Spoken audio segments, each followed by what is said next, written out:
Ce jeudi 6 janvier a eu lieu l'inauguration de la plaine de jeu du Sud-Bastère portant le nom Michel Kouakou. Né le 22 septembre 1962 à Saint-Claude, Michel Kouakou débute à l'école de football du Cinoir à l'âge de 5 ans. À 16 ans, il atteint la sélection Espoir de Guadeloupe où, à l'occasion d'un tournoi junior, il est distingué meilleur gardien de la Caraïbe. Un peu plus tard, c'est avec la sélection de la Guadeloupe qu'il remportera 2 fois le tournoi des Black Stars, ce qui lui vaudra en 1993 en Jamaïque d'être élu meilleur gardien de la Caraïbe. Heureux, fier, ému, je dirais encore, je suis toujours dans un rêve. Je n'y croyais pas, malheureusement c'est la réalité. Ils m'ont rendu hommage à mes exploits sportifs, à l'homme que je suis, à l'homme que je serai demain matin aussi, parce que je ne changerai pas. Je suis fier d'avoir représenté quand même la Guadeloupe, le Sud-Bastère, enfin la Guadeloupe tout entière, et surtout ma région qui m'a beaucoup apporté. Et je remercie également Madame Lucette Chevry qui était porteur de ce projet. Malheureusement, elle n'y est plus, mais je remercie sa fille, je la remercie. Et également, je remercie également nos élus, tous nos sportifs, tous les gens qui ont pu m'accompagner aujourd'hui dans ma carrière sportive. Je dis que la jeunesse actuellement, ils ont un potentiel. C'est vrai que les choses ils veulent tous aller très vite dans la vie. Malheureusement, il faut laisser le temps au temps. La vie n'est pas facile. Nous vivons actuellement une crise sanitaire qui est compliquée. Et je dirais à tous les jeunes de garder le potentiel qu'ils ont, quel que soit intellectuel, sportif. Et je pense que l'avenir nous dira de quoi il en est. Pour l'inauguration de cette plaine de jeu financée par la région avec un coût global de 2,8 millions d'euros, de nombreuses personnalités politiques parties prenantes du projet ont fait le déplacement. C'est avoir un tel équipement, c'est pas rien, c'est 2 800 000 euros qui ont été injectés par la région Guadeloupe. Comme je l'ai dit, ni le Grand Sud Caraïbe, ni les communes concernées n'auraient à elles seules les moyens de faire un tel équipement. Un équipement qui est installé dans une zone qui est très appropriée. Je veux dire, on a en face la Cité de la Connaissance avec des équipements publics de formation qui sont fréquentés par pas mal de jeunes. On a un quartier résidentiel où on retrouve des jeunes, des moins jeunes. Donc effectivement, la mixité sociale dont on parle et qu'on appelle tous de notre vœu, la cohésion sociale, en tout cas cet équipement-là va y contribuer très fortement. Et je ne peux que saluer et féliciter le choix fait par la région, l'engagement fait par la région sur ce site. Disons, c'est sur le territoire de Saint-Claude, même si on a quelques difficultés à trouver la limite, c'est Saint-Claude. C'est Bastère, c'est le Sud-Bastère. Un équipement au service des Sud-Bastériens, au service de la Guadeloupe, au service surtout de la jeunesse, au service des familles, au service de l'épanouissement social, au service de la cohésion. Et bon Dieu, en ces temps, le pays a bien besoin de cohésion.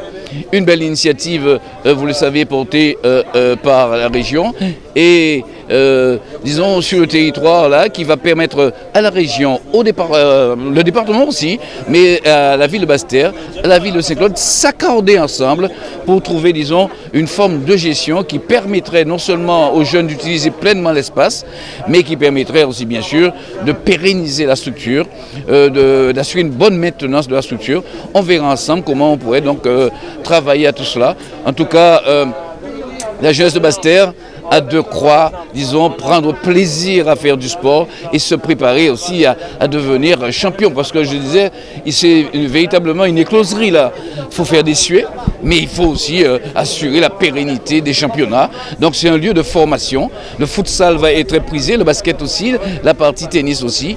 Et je crois que c'est une belle réalisation en cœur de la Cité de la Connaissance, tout près de la résidence universitaire, tout près de l'URMA, tout près de l'école de la deuxième chance. C'est véritablement un élément de mixité sociale, un élément de cohésion, à nous d'en profiter.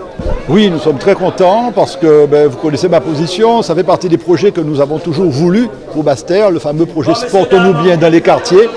Et donc dans ce quartier de Petit Paris, mais voilà, de Bastère, avant ce complexe sportif, c'est de la cohésion sociale, c'est du sport, et vous savez l'importance que j'attache au sport en termes de santé. Et donc c'est une belle réussite et nous sommes très contents pour les Sud-Bastériens, Petit Paris et la Basse-Terre et Saint-Claude. On a déjà fait des réunions de travail avec la région. Les fameux parcours sportifs que nous avons mis en place, les P3S, il faut savoir qu'ils ont été labellisés PNNS, Plan National Nutrition Santé. C'est le seul projet en Guadeloupe qui a été labellisé PNNS. C'est une reconnaissance du ministère de la Santé. Bonne nouvelle, ils vont être remis à neuf entièrement. Et grâce à l'ARS, l'Agence régionale de santé, mon association, le groupe HTA, pourra coordonner la présence des éducateurs dans ces parcours sportifs.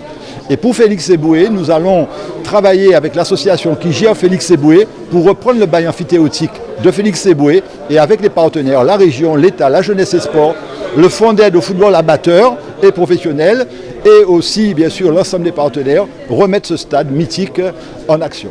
Beaucoup d'émotions parce qu'en fait ce projet, il existe avant 2004 et Lucette Michaud-Chevry n'a pas pu le mettre en œuvre. Et lorsque j'ai pris mes responsabilités à la mairie de Basse-Terre, je me suis fait un devoir, au-delà du fait qu'il faut respecter la parole d'un élu, mais parce que ça répondait à un véritable besoin de la population de Petit Paris. Et toutes les personnalités ici présentes ont rappelé combien les équipements de proximité participent à la cohésion sociale. Donc tout naturellement, vous savez, la situation de la ville de Basse-Terre, un projet aussi important ne pouvait pas être mené par la mairie ni par la commune de Saint-Claude. Et au niveau de la communauté du Grand Sud Caraïbes, c'était très compliqué. Donc c'est là qu'on voit la capacité d'un homme politique à saisir et à comprendre les enjeux d'un territoire. Lorsque j'ai exposé au président Chalus ce projet en lui disant « mais on pourrait faire quelque chose de formidable parce que ça répond à un besoin », il est toujours présent. Il m'a dit « ça prendra un peu de temps ». C'est vrai que ça a pris peut-être une mandature, mais nous sommes arrivés à le faire et moi je suis très heureuse parce que ça montre aussi deux choses. Il faut que la population comprenne qu'il faut du temps au temps, ce n'est pas forcément la temporalité du quotidien. Et puis deuxièmement, un responsable politique, je ne suis plus maire de Basse-Terre, mais je me félicite parce qu'on doit être dans la continuité de l'action publique dès lors que l'intérêt supérieur de la population est en jeu. Il ne s'agit pas pour moi de dire parce que je ne suis pas maire, je ne suis plus favorable à ce qu'on poursuive les travaux. Bien au contraire.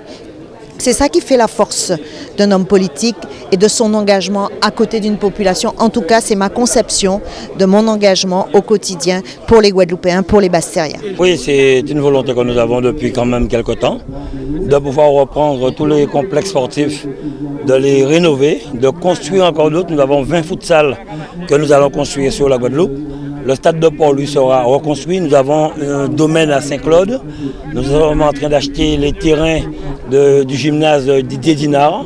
Nous avons fini les travaux de l'ACD. Nous avons le Carmel à faire.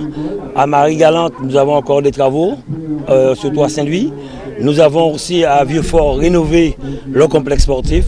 Donc c'est sur tout le territoire, nous avons décidé effectivement actuellement, comme le Covid empêche qu'il y ait de grosses manifestations, investir un maximum sur tout ce qui est infrastructure sportive dans les communes. Vous savez, aujourd'hui, comme là, c'est un complexe régional, il est clair que nous allons mettre du monde. Mais quand nous prenons en charge, comme nous le faisons actuellement à des marées bouillantes, un petit complexe, il faut que ce soit la commune que nous allons restituer ce complexe, que ce soit la commune qui mette du monde pour les entretenir, pour entretenir les complexes. Donc nous allons veiller à cela. C'est une manière pour nous, et comme nous avons rencontré, ça c'est important, les présidents de comités et ligues pour pouvoir avec eux mettre en place, je le dis, un contrat emploi jeune, de manière à ce que les ligues et comités portent ces contrats, financés par la région et le département, et mettre à disposition des communes ces jeunes sur les complexes sportifs. En même temps, former ces jeunes demain pour qu'ils puissent être des éducateurs de tennis, de basket, de football, et voilà, ces jeunes pourront faire leur vie. Mais c'est un projet que nous travaillons, que nous allons mettre en place avec le président de comité ligue et aussi, pourquoi pas, avec Calamus, qui forme les jeunes au BPGEPS. Former un maximum de jeunes et les mettre à la disposition des jeunes sur le terrain, c'est une volonté et je mènerai ce projet à terme. Donc aujourd'hui, vraiment, Michel Kouakou a été l'un des meilleurs gardiens de la Guadeloupe. C'est tout à fait normal qu'on puisse le reconnaître ici, avec surtout ce complexe sportif. mais surtout quelqu'un qui a été reconnu de la Caraïbe, quelqu'un qui a été décoré, il faut le dire aussi, par Pelé, Edson Arantes do Nascimento. Et c'est un gardien qui a pu faire une belle carrière au niveau international. Mais Michel permet la France, c'est comme moi-même. Mais je suis fier aujourd'hui de le reconnaître de son vivant. Et nous avons encore d'autres Guadeloupéens. Je pense à Joliet Pif, qui était le gardien de l'Étoile de Mornalo. Je pense encore à d'autres footballeurs qui ont fait la Guadeloupe. Aujourd'hui, voir Salne et compagnie, c'est un plaisir.